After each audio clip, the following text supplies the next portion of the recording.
सर्वमंगल मांगल्ये शिवे सर्वार्थ साधिके शरणे त्र्यंबके गौरी नारायणी नमोस्तुते।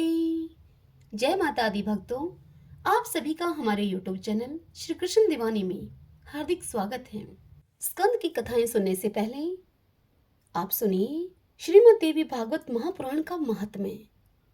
आज के महात्म्य की कथा में हम सुन रहे हैं श्रीमद् देवी भागवत के महात्म्य के प्रसंग में रेवती नक्षत्र के पतन और पुनः स्थापना की कथा तथा श्रीमद् देवी भागवत के श्रवण से राजा दुर्मुद को मनवंतरादिप पुत्र की प्राप्ति।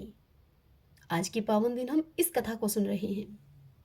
सूत जी बोले, इस अलौकिक एवं विचित्र कथा को सुनकर पुनः सुनने की इच्छा वाले अगस्त्य जी ने बड़ी विनम्रता पूर्वक भगवान कार्तिकेय से कहा। अगस्त्य जी कार्तिकेय जी से बोले, हे देव सेनापति, हे देव, मैंने यह विचित्र कथा सुन ली। अब आप श्रीमद् देवी भागवत का दूसरा महात्म्य मुझे बतलाइए। तब कार्तिकेय जी अगस्त्य ऋषि से बोले, हे मित्रा वरुण से प्रकट होने वाले मुने, अब आप यह कथा सुने जिसके अंश में भागवत की महिमा कही गई हो, धर्म का विशद वर्णन किया गया हो और गायत्री का प्रसंग आरंभ करके उसकी महिमा दर्शाई गई हो। उसे भागवत के रूप में जाना जाता है। यह पुराण देवी भगवती के महात्म्य से परिपूर्ण होने के कारण देवी भागवत कहा जाता है। वे परा भगवती ब्रह्मा, विष्णु और महेश की आराध्या हैं। ऋत्वाक नाम से विख्यात एक महान बुद्धि संपन्न मुनि थे। रेवती नक्षत्र के अंतिम भाग गंडांत योग में उनके यहाँ समय अनुसार एक पुत्र उत्पन्न हुआ। उन्होंने उस पुत्र की जात कर्म आदि क्रियाएं तथा चूड़ाकरण एवं उपनयन आदि संस्कार भी विधि पूर्वक संपन्न किए। महात्मा ऋत्वाक के यहाँ जब से वह पुत्र उत्पन्न हुआ, उसी समय से वे शोक तथा रोग से ग्रस्त रहने लगे तथा क्रोध और लोभ ने उन्हें घेर लिया। उस बालक की माता भी अनेक रोगों से ग्रसित होकर नित्य शोकाकुल और अति दुखी रहने लगी। मुनि ऋत्वाक अत्यंत दुखी और चिंतित होकर सोचने लगे कि ऐसा क्या कारण है कि मेरे यह अत्यंत दुर्मति पुत्र उत्पन्न हुआ। तरुण अवस्था को प्राप्त होने पर उस पुत्र ने किसी मुनि पुत्र की पत्नी का बलपूर्वक हरण कर लिया। वह दुर्बुद्धि अपने माता पिता की शिक्षाओं पर कभी भी ध्यान नहीं देता था। तदंतर अत्यंत दुखित मन वाले ऋत्वाक ने यह कहा कि मनुष्यों के लिए पुत्रहीन रह जाना अच्छा है, किंतु कुपुत्र की प्राप्ति कभी भी ठीक नहीं है। कुपुत्र स्वर्ग में गए हुए पितरों को भी नरक में गिरा देता है। वह जब तक जीवित रहता है तब तक माता पिता को केवल कष्ट ही देता रहता है। इसलिए माता पिता को कष्ट पहुंचाने वाले पापी कुपुत्र के जन्म को धिक्कार है। ऐसा पुत्र मित्रों का न तो उपकार कर सकता है और न शत्रुओं का अपकार ही। संसार में वे मानव धन्य हैं जिनके घर में परोपकार परायण तथा माता पिता को सुख देने वाला पुत्र हुआ करता है। कुपुत्र से कुल नष्ट हो जाता है, कुपुत्र से यश नष्ट हो जाता है और कुपुत्र से लौकिक तथा पारलौकिक दोनों जगत में दुख तथा नारकीय यातनाएं भोगनी पड़ती हैं। कुपुत्र से वंश नष्ट हो जाता है, दुष्ट पत्नी से जीवन नष्ट हो जाता है, विकृत भोजन से दिन व्यर्थ चला जाता है और दुरात्मा मित्र से सुख कहाँ से मिल सकता है। कार्तिकेय जी बोले, हे अगस्त्य जी, अपने दुष्ट पुत्र के दुराचरणों से निरंतर संतप्त रहते हुए मुनि ऋत्वाक ने किसी दिन गर्ग ऋषि के पास जाकर उनसे पूछा। ऋत्वाक बोले, हे भगवान, हे ज्योतिष शास्त्र के आचार्य, मैं आपसे अपने पुत्र की दुःशीलता का कारण पूछना चाहता हूँ। हे प्रभु, उसे आप बताइए।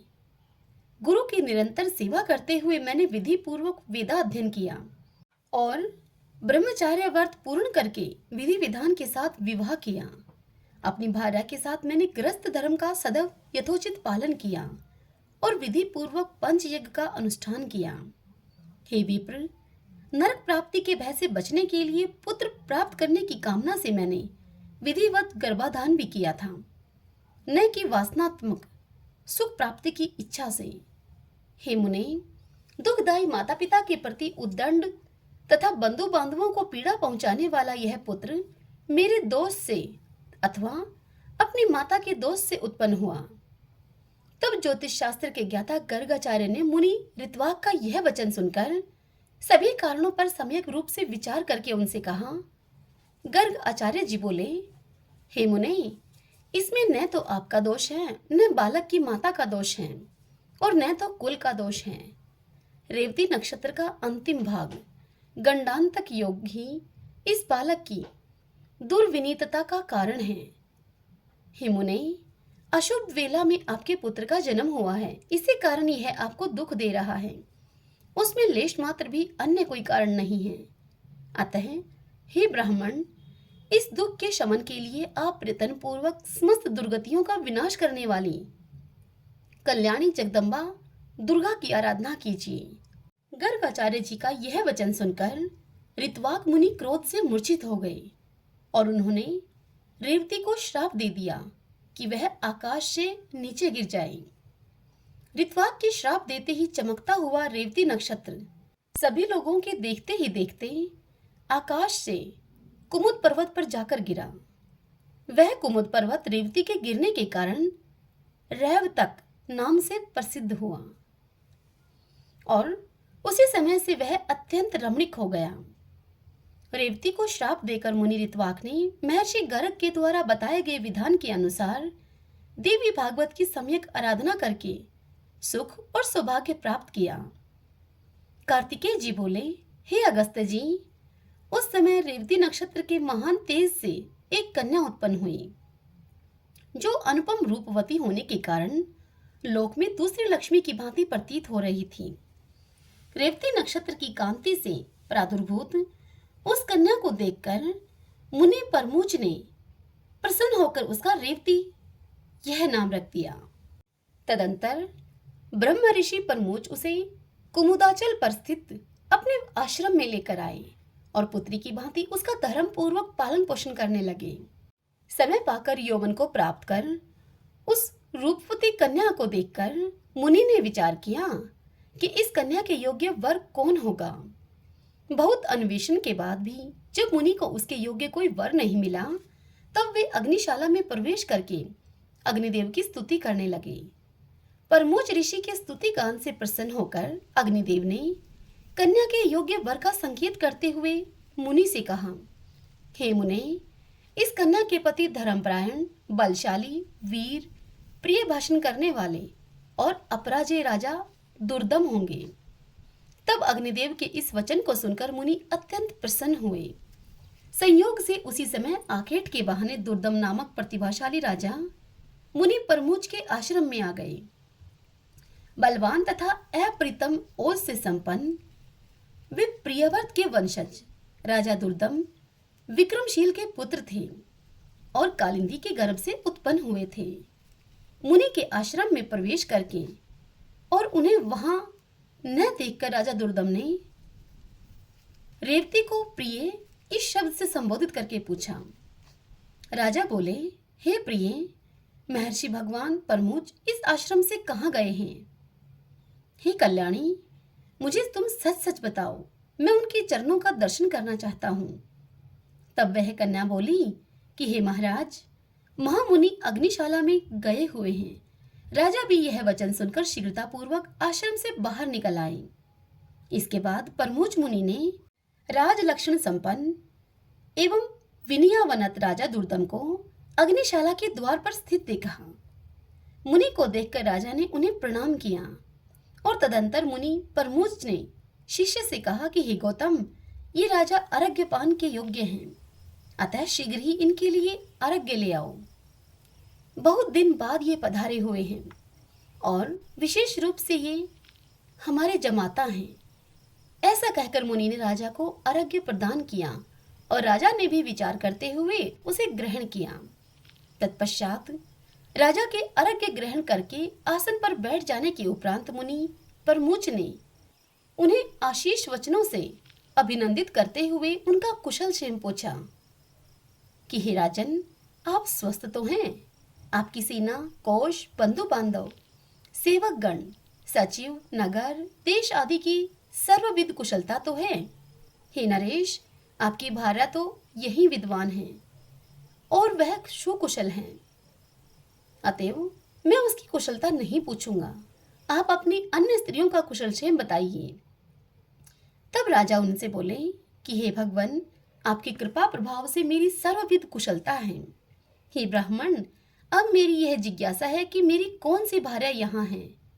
तब ऋषि बोले, हे पृथ्वीपते, संसार में अप्रीतम लावण्य से संपन्न रेवती नाम की आपकी पत्नी यहाँ ही रहती है, क्या आप उसे नहीं जानते? तब राजा बोले कि हे प्रभु, सुभद्रा आदि मेरी पत्नियां तो घर पर ही हैं। हे भगवान, मैं तो केवल उन्हें ही जानता हूँ, मैं रेवती को तो नहीं जानता।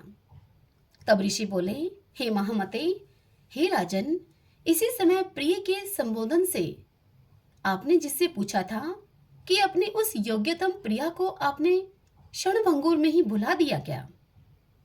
तब राजा बोले कि हे मुने, आपने जो कहा वह असत्य नहीं है, किंतु मैंने तो सामान्य रूप से ऐसा कह दिया था।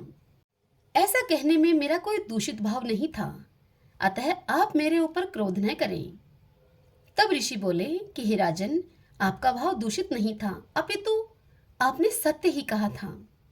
अग्निदेव के द्वारा प्रेरित किए जाने पर ही आपने ऐसा कहा था। इसका पति कौन होगा, ऐसा मेरे द्वारा आज अग्निदेव से पूछे जाने पर उन्होंने मुझसे कहा था कि इसके पति निश्चित रूप से राजा दुर्दम ही होंगे। हे महीपते, अतः मेरे द्वारा प्रदत्त इस कन्या को आप स्वीकार कीजिए। आप इसे प्रिय ऐसा संबोधित भी कर चुके हैं, अतएव अब शंका रहित होकर किसी अन्य विचार में न पड़े आप। मुनि का इस प्रकार का यह वचन सुनकर राजा दुर्दम चिंतन करते हुए चुप हो गए और मुनि उनके वैवाहिक अनुष्ठान की तैयारी में जुट गए। इसके बाद विवाह कार्य के लिए मुनि को तत्पर देखकर रेवती ने कहा कि हे तात, आप मेरा विवाह रेवती नक्षत्र में ही संपन्न कराएं। तब ऋषि बोले कि हे वत्से, विवाह के योग्य अन्य बहुत से नक्षत्र हैं, रेवती नक्षत्र में विवाह कैसे होगा, क्योंकि रेवती तो आकाश में स्थित है ही नहीं। तब वह कन्या बोली कि रेवती नक्षत्र के अतिरिक्त अन्य कोई भी नक्षत्र मेरे विवाह के लिए उचित नहीं है, अतः मैं आपसे प्रार्थना करती हूँ कि आप मेरा विवाह रेवती नक्षत्र में ही करें। तब ऋषि बोले, पूर्व काल में मुनि ऋत्वाक ने रेवती नक्षत्र को पृथ्वी पर गिरा दिया था। इस प्रकार अन्य नक्षत्र में यदि तुम्हारी श्रद्धा नहीं है, तब तुम्हारा विवाह कैसे होगा? तब वह कन्या बोली कि तात, क्या एक ऋत्वाक ने ही तपश्चर्या की है? क्या आपने मन वचन कर्म से ऐसी तप साधना नहीं की है? हे पिताजी, मैं आपके तपोबल को जानती हूँ, आप जगत की सृष्टि करने में समर्थ हैं, अतः आप अपने तप के प्रभाव से रेवती को पुनः आकाश में स्थापित करके उसी नक्षत्र में मेरा विवाह कीजिए। यह सुनकर वह ऋषि बोले कि वत्से, तुम्हारा कल्याण हो, तुम जैसा मुझसे कह रही हो वैसा ही होगा। तुम्हारे हितार्थ में आज ही रेवती नक्षत्र को सोम मार्ग अर्थात नक्षत्र मंडल में स्थापित करूंगा। कार्तिकेय जी अगस्त जी से कहते हैं कि हे अगस्त जी, ऐसा कहकर मुनि ने अपने तपोबल से शीघ्र ही पूर्व की भांति रेवती नक्षत्र को फिर से नक्षत्र मंडल में स्थापित कर दिया। तदंतर मुनि परमोच ने रेवती नक्षत्र में वैवाहिक विधि के अनुसार महात्मा राजा दुर्दम को वह रेवती कन्या सौंप दी।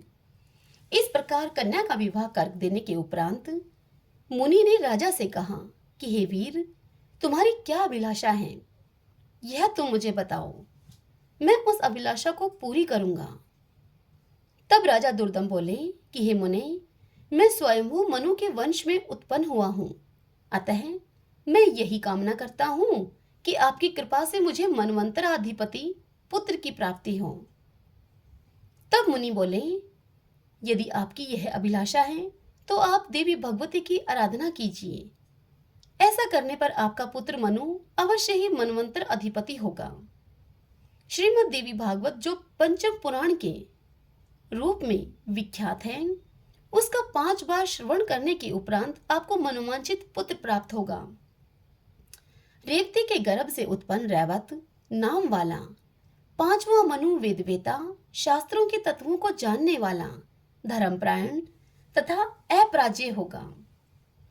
मुनि परमोज के इस प्रकार कहने पर प्रसन्न होकर प्रतिभा संपन्न राजा दुर्दम ने मुनि को प्रणाम किया और वे भार्या रेवती के साथ अपने नगर को चले गए। महामती राजा दुर्दम ने अपने पिता पितामह से प्राप्त राज्य पर शासन किया और उस धर्मात्मा ने और उस पुत्रों की भांति अपनी प्रजाओं का पालन किया। एक बार उनके यहाँ महात्मा लोमश ऋषि पधारे। राजा दुर्दम ने उन्हें प्रणाम किया और उनका विधिवत पूजन करके दोनों हाथ जोड़कर उनसे कहा। राजा बोले, हे भगवान, हे मुने, यदि आप कृपा करें तो मैं पुत्र प्राप्ति की कामना से आपसे देवी भागवत नामक पुराण सुनना चाहता हूँ। राजा का यह वचन सुनकर लोमश मुनि प्रसन्न हो गए और राजा से बोले, हे राजन, आप धन्य हैं, क्योंकि तीनों लोकों की जननी देवी भगवती में आपकी ऐसी भक्ति हो गई है। देव, दानव तथा मानव की आराध्या परा भगवती जगदम्बा में यदि आपकी भक्ति उत्पन्न हुई है तो आपके कार्य की सिद्धि अवश्य होगी। इसलिए हे राजन, मैं आपको श्रीमद देवी भागवत सुनाऊंगा, जिसके सुनने मात्र से कुछ भी दुष्प्राप्य नहीं रह जाता। हे ब्राह्मण, ऐसा कहकर मुनि ने किसी शुभ दिन में कथा का आरंभ किया। अपनी पत्नी के साथ राजा ने 5 बार श्रीमद देवी भागवत पुराण का विधिवत श्रवण किया। कथा समाप्ति के दिन धर्मनिष्ठ राजा दुर्दम ने अत्यंत प्रसन्नता पूर्वक श्रीमद देवी भागवत पुराण तथा लोमस मुनि की पूजा की। राजा ने निर्वाण मंत्र से हवन करके कुमारी कन्याओं को भोजन कराया और सपत्नीक ब्राह्मणों को प्रभूत दक्षिणा दान के द्वारा संतुष्ट किया। कुछ समय बीत जाने पर भगवती की कृपा से उस रानी रेवती ने लोक कल्याणकारी गर्भ धारण किया। इसके बाद जब समस्त ग्रह नक्षत्र अपने अपने अनुकूल स्थानों पर थे और सभी मांगलिक कृत्य संपन्न हो गए थे, ऐसे शुभ समय में रेवती ने पुत्र को जन्म दिया। पुत्र के जन्म का समाचार सुनकर राजा दुर्दम अत्यंत प्रसन्न हुए और उन्होंने स्नान करके स्वर्ण कलश के जल से पुत्र का जातकर्म आदि संस्कार संपन्न किया। तदंतर राजा ने विधि पूर्वक दान देकर ब्राह्मणों को संतुष्ट किया। समय पर पुत्र का उपनयन संस्कार करके राजा ने अपने पुत्र को अंगों के सहित वेदों का अध्ययन कराया। इस प्रकार राजा का वह रैवत नामक तेजस्वी पुत्र समग्र विद्याओं का निधान, धर्मपरायण, अस्त्र विशारदों में श्रेष्ठ, धर्म का वक्ता और धर्म का पालन करता हो गया। इसके बाद ब्रह्मा जी ने रैवत को मनु के पद पर नियुक्त किया और वे श्रीमान मनवंतराधिप के रूप में धर्म पूर्वक पृथ्वी पर शासन करने लगे। इस प्रकार मैंने देवी भागवत के इस प्रभाव का संक्षिप्त रूप से वर्णन कर दिया। इस श्रीमद देवी भागवत पुराण के महात्म्य का विस्तार पूर्वक वर्णन करने में कौन समर्थ है? सूत जी बोले, हे ब्राह्मणों, इस प्रकार श्रीमद देवी भागवत का महात्म्य तथा उसकी विधि सुनकर और कुमार कार्तिकेय की पूजा करके अगस्त्य जी अपने आश्रम को चले आए। हे विप्रो, मैंने आप लोगों के समक्ष श्रीमद देवी भागवत का यह महात्म्य कह दिया है। जो मनुष्य श्रद्धा पूर्वक इसका श्रवण तथा पाठ करता है, वह इस लोक में संपूर्ण भोगों का सुख प्राप्त करके अंत में मोक्ष प्राप्त करता है। आज की यह कथा यहीं समाप्त हुई। इससे आगे की कथा कल हम अगली वीडियो में सुनेंगे। वीडियो को लाइक और कमेंट करके जरूर बताइएगा कि आपको आज की यह कथा कैसी लगी। जय माता दी।